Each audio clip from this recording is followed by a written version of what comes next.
ঝড় জল রোদ যাই হোক না কেন গাছের উপরেই ২২ বছর ধরে পরিবেশের সঙ্গে সংসার পেতেছেন মাচান বাবা।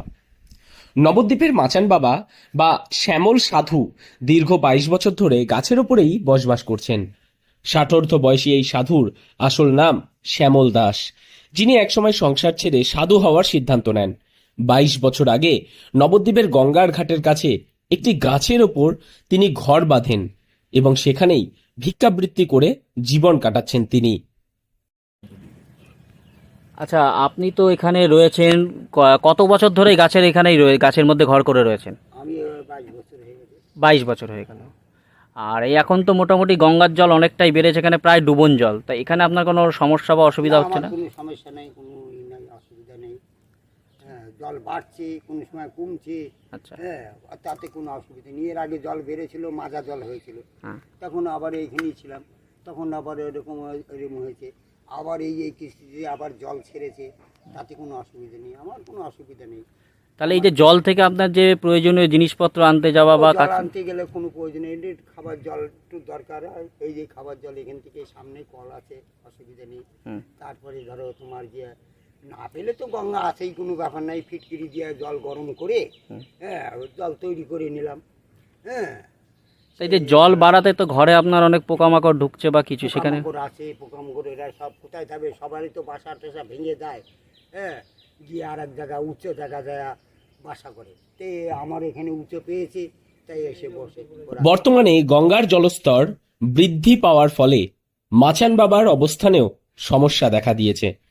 চারিদিকে জল থই থই করছে, ফলে যাতায়াতে প্রতিবেশীদের ওপরেই নির্ভর করতে হচ্ছে।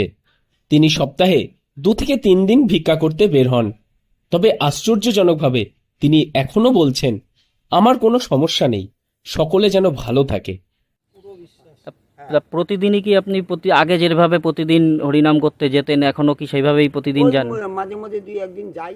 হ্যাঁ, হয়তো 2-4 দিন এদিক ওদিক গেলাম, একদিন গেলাম, এই যে এইখানে গেলাম, বাজারে বুজারে গেলাম, একটু সবজি সবার কাছে একটু চাই নিয়ে আসলাম, এইরকম আর কি। একদিন গেলে রোজ যাই না, রোজ যেতেন না রোজ যাই না, ওই 2-1 দিন গেলাম, হয়তো রবিবারে একদিন বেরোলাম, তারপর দোকানে গেলাম, বা হয়তো আবার এই সেদিন মঙ্গলবার বুধবারের দিনকে এই পাঁচিমাপুরের দিকে একটু গেলাম একদিন, এইরকম আর কি।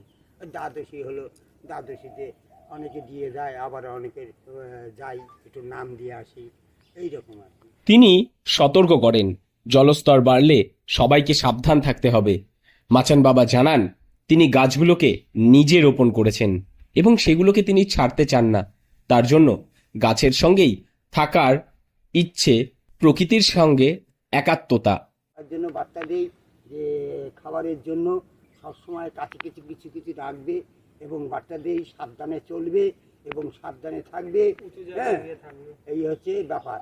কারণ হচ্ছে আশি জিনিস খাবে না, কারণ এখন জলের ব্যাপার।